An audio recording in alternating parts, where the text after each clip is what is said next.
Welcome back to CitiesSpeak. I am your host, Melanie Funder-Kay, Senior Executive with the National League of Cities. CitiesSpeak gives listeners an insider's view of what local leadership in America means today and features conversations with leaders about the biggest issues and challenges facing America's cities, towns, and villages. Today I am joined by Nicole Handy, Executive Director, America 250 Utah Commission. America's 250th celebration is a chance for everyone to take part of this major milestone in our nation's history. Across all 50 states, communities are coming together to mark America's 250th through a simple but powerful idea: sharing a meal with neighbors on Sunday, July 5th, 2026. America's Potluck invites communities nationwide to participate in this milestone in a way that is local and accessible. Nicole has helped spearhead this initiative in both Utah and with other 250th anniversary state commissions. Her background includes work in nonprofits, foundations, and state government, and she also serves as a city council member in Mill Creek, Utah. Nicole Handy, welcome to CitiesSpeak.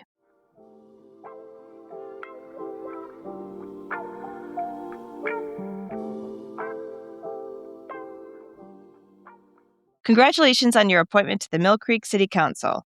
The path to public service is different for everyone. What inspired you to serve? Yeah, thank you. As you know, I recently got appointed to my city's council, to the city's city council, and have been involved for years with the city. Our city is somewhat young, newly incorporated.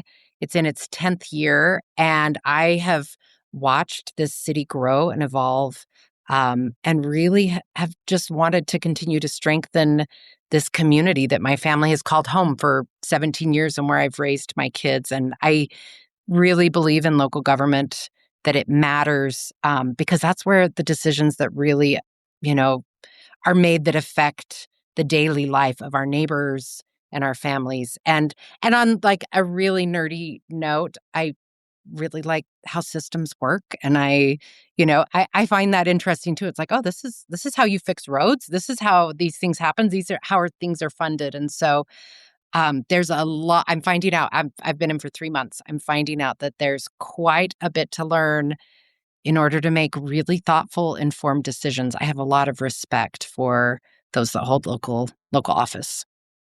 And how do you explain kind of like, again, whether it's the systems, how they work, or, I do think it's because you're so face to face with your residents every single day. How do you translate what it means, right? What does local government mean? How do you translate that for residents? Oh, that's a good question. Well, just in those few interactions where these are people that are reaching back out to me saying, congratulations, I saw it in the newsletter, because I didn't run a campaign, right? Which sometimes there's some catching up to do. They'll bring up those maybe political questions that they have. And I kind of joke and say, I think we're just trying to get the streets fixed, or I think we're just really trying to get businesses to stay in our community because that's how we're going to fund it. And so I actually am finding that there's a lot of power in, as I'm learning things that I didn't know as just a citizen, that I get to educate others on it, and I'm close enough to the less educated place that I know what people don't understand. And so it's actually translating in a nice way where I get to say, did you know? Hey, I just figured this out too. And so sometimes I'm sure we'll get to the place where when you've been in office long enough or you've served long enough that you forget that these are just things that maybe the average person doesn't know who's in charge of what and what really makes a difference. And how it works. Yeah. And how it works. Yeah, exactly. Well, this summer, America is celebrating 250 years as a nation, and you've been leading an initiative called America's Potluck, which will take place on July 5th. What is America's Potluck? Yeah, thank you. America's Potluck is a grassroots effort to ask all Americans to share a meal with their neighbors and friends on Sunday, July 5th. The day after the 250th anniversary. It's a locally led, something that's easy to join. There's no required format or program. It's about coming together as a nation in a unified way where we connect with one another and break bread. We joke there's no wrong way to do it. It could be as simple as sharing a cup of coffee that day with someone, or gathering a larger street together to celebrate and commemorate the anniversary together. Well, as a Midwesterner, I love the idea of a nationwide potluck, neighbors sharing a conversation. How do you see the potluck, you know, growing the sense of community? I think sometimes, especially right now, we feel like we're missing that. How do you think this is a moment to sort of bring people together? I think this is an easy sell for us. It's an easy sell as we've reached out to other states saying, hey, will you come be part of it? It's an easy sell as we've chatted with other cities around the country, telling them about it, because when you share a meal, barriers come down.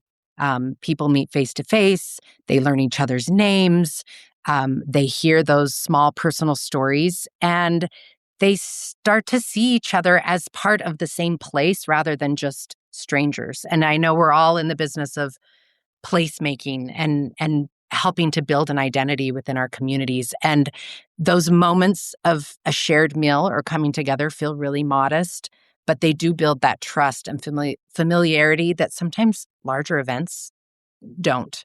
And so when you really sit across from someone and share that small conversation, we're building community. Um, and because America's Potluck happens at the neighborhood level, it reaches people where they already live and where they feel comfortable. It doesn't ask residents to show up to some formal civic event like a city council meeting that can be really intimidating, and they're supposed to know what's going on and they're supposed to agree on a single message.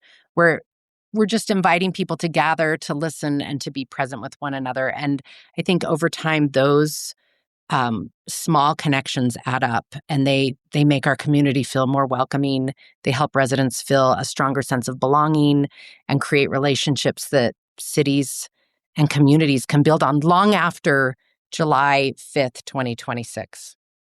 Yeah, and so, we're talking a little bit about operations and things like that, and just again, your point about the people feeling like, oh, I should know something before I have to, before I go to a city council meeting or something like that.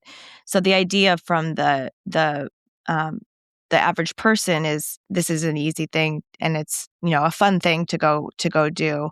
What should local leaders be thinking about? And how many communities are participating? Where should a community start? I know there's so many different events going on, of course, and only more and more as we get closer to the anniversary. What should local leaders be thinking about? Where should they start? Well, I always start with capacity. So, if you have the capacity to go big, then I think this could be that, but it could also be as simple as sharing the logo and sharing the message in your newsletter. We have within our toolkit some easy templates for that. So that should be a really easy ask. Um, the to your point about participation, it is growing. Because it's grassroots, there's no way for us to really know who and how many are registered or are participating. We're trying to capture that with a map that I can tell you about. But based on our newsletter, partner signups, and our conversations at City Summit, we know that well over 200 cities are planning to promote America's Potluck to their residents. And then in addition to those local connections, as you said before, we're working within each state's 250th anniversary commission. And so we have almost all the states, including Puerto Rico, who's participating, and then national partners like Interfaith America, a large coalition of bridging and dialogue of groups and organizations. We have civics and service clubs like the Junior League and American Legion. The other day was like, yes, we saw it on their page. We were so excited that there's some excitement coming around it. It will be part of civic season this year. That's between Juneteenth and Well, now this year they've made it July 5th to include the potluck as part of that. So we're we see this growing and we see the participation growing. We just launched on our website, americaspotluck.org, a new mapping tool. So you can go in and fill out your potluck, name it what you would like, give it a street or a zip code, and then you can either mark it as public or private. So for the one that we're going to do on our street, we'll just mark it as private, and it gets to be Gregson Avenue Potluck. And we're just mostly bragging about it, and maybe causing a little bit of FOMO, but we also have the option there to make an event public. So if a city would like to do something kind of larger and invite people to that, or a restaurant in your city, or any sort of club or organization says, hey, we'll be a place for people to gather, they can put that on that map as well. So we're hoping to capture, at least, we know we won't capture everything, but capture some of that excitement on that map as well. So it sounds like that anyone can, whether you're an elected official, or whether you're a person that just wants to have this potluck yourself. It sounds like anybody can do it, and they can go on and make it what they want. Is that accurate? And like, why are you hearing from either local leaders or residents about why they want to do this? Mm. Yes, and to all of that, I think that is why it is resonating, because the barrier is low, and that it resonates with people as far as the connection goes. Um, we have on our main site, we have a toolkit that has invitations. So if you say, I want to do this, I want to participate, you can print almost like a window sign that says, hey, I'm hosting, please come this day, with invitations. It has a bunting that you can color. It has a get to know you game, so we're trying to find ways for hosts to have some tools to participate. But then we also have a toolkit for partners and larger organizations. So that toolkit that we can make available through NLC has ready to use messaging templates, a sample press release, a resolution if as a city you would like to say, hey, we're designating this day as a day of unity and we want everyone to share a meal. We're trying to make it as easy as we can for cities and any organization to promote this without having to start from scratch and pull all of these resources together. A few ideas that we've had for cities that they can kind of pick from. Cities can waive the permits maybe to close streets that day. I know a lot of cities already have potluck or, block party programs. And so maybe finding a way to integrate that where you are waiving or simplifying the permits or reducing those fees, streamlining applications. And we really have, if you do want to do something a little bit bigger, we've been kind of brainstorming about how to think flexibly about public spaces. I think everyone's always worried about the health department and what can you do. I do not have the answer, but we are brainstorming ideas. I was even talking with Mill Creek's event coordinator this week, and she was like, all right, if we think about our common as a public park and we let people reserve pavilions, can we let them, if we set up tables, can they just reserve the tables, right? So there's a lot of creativity that's going on around how do we make it work for our city? And that's a priority for our city, that we have people come and not only gather on their streets, but in our city center. But I think it can be anything to any of the cities that helps them. And one other idea, Melanie, I just keep talking, sorry. But one other idea is really to engage local businesses. Here in Utah, we're working with our restaurant association, and they are excited to bring in the businesses to this as well and ask them if they would like to do community tables. So maybe you're not bringing food to the table, but but we felt like a potluck doesn't necessarily have to be that you're bringing food. You're going to bring your experience. You're going to bring your stories to this table. And so maybe restaurants in your city might be interested in being part of this as well. And it's a way to get them into those local businesses. So it's America's potluck in a box is what it sounds like, and people can pick or choose, what works for them. What of the you talked about the map and 200 plus different kinds of things. Could you just give like a couple of different examples of one place is doing this or this, just a couple of different specific examples of what folks are doing? This last spring, I was in Virginia and talking with a community out there near the coast. And they said, we're not calling it potluck, we're calling it pie luck because it's a lot to bring a lot of food. But and this was actually last year. So they did a trial run this last summer, but they're only doing pies. And they just said, we don't need to do the food, but if everybody brings a different type of pie, we can still come together and we can share conversation. One of our cities in Utah has said, anytime we can close down Main Street, we're going to do it. And so they have talked about doing this longest table where they're hoping to put tables down the center to do that. And there are organizations that are doing that. I know there's an organization well, maybe we're getting too big because I've just told you how simple this is, but they're working with an organization to do a mile-long table, of course, in Denver, and inviting communities out or people out to participate in that. So there's a lot of exciting things that are happening. A lot of cities have said, let's utilize our parks. Talked about the restaurants and the small businesses. Are there other ways? I think you mentioned some of the partners that you have, but are there other ways? I think it's a Sunday.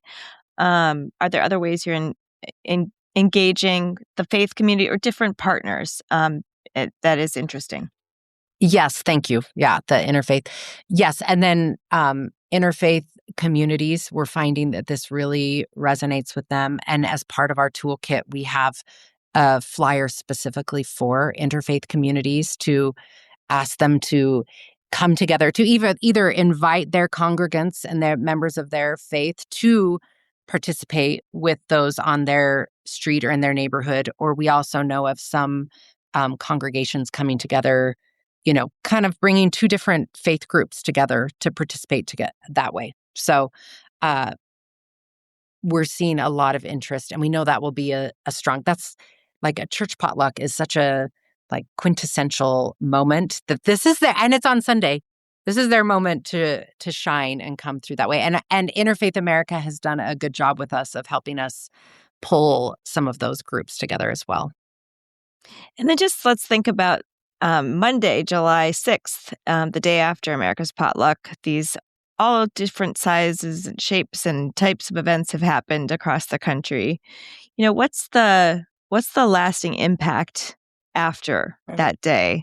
Of course, we're celebrating and marking this 250 years, but we're also looking forward.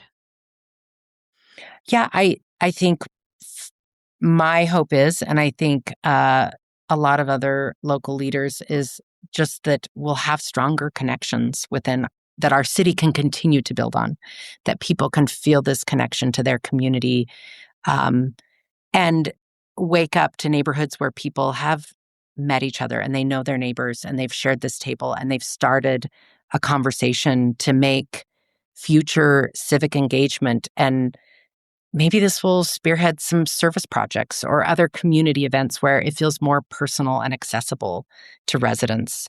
And, it's a simple model that cities can continue or add to what they're already doing. People like to ask about that. Well, what about after this year? And we're like, we're just trying to get through this year. But it is a low-cost way to bring people together at this neighborhood scale, resident-led, and in a welcoming way where people feel that sense of belonging and can strengthen, and we know that as people feel that, then it strengthens this social fabric and civic participation in our cities. So I can imagine myself, if I'm thinking about, um, where I grew up in Wisconsin, I can think about, brats and cheese curds and that kind of thing. Or I could think about where I live now in Maryland and, crab cakes and all kinds of different things. What are you going to bring to your potluck? What are you doing for yours?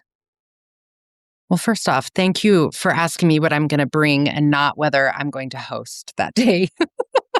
My neighbor, who is the one who always spearheads our neighborhood street potluck, will be hosting, and I'm sure I'll hit that one. And then I'll also hit, hopefully, the one that will be down near our city center. But for me, as I've thought about, what this could be, it's either going to be something with corn or something with cherries. So in Utah, the corn is just starting to come on, and so there's some excitement still. It's where you start to gorge yourself on these summer foods. And then Utah is, a big tart cherry producer. So I'm sure whether that's going to be cherry pie or corn on the cob, I will likely make double so that I can join my neighbors and then hopefully join whatever our city is doing. But I think that is the beauty of this idea that Rhode Island can do the clam bake, or you can,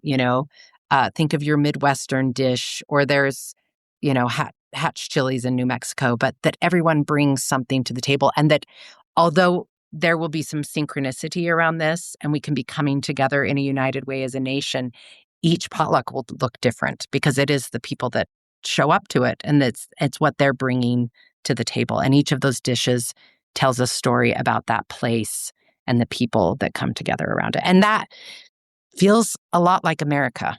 So. Well, absolutely. Nicole Handy, thank you for sharing your time and expertise with the National League of Cities on CitiesSpeak today. America's Potluck is a wonderful opportunity for local leaders to bring their communities together to share a meal, engage with one another, and celebrate America's 250th. Thank you for joining us today. Thanks, Melanie.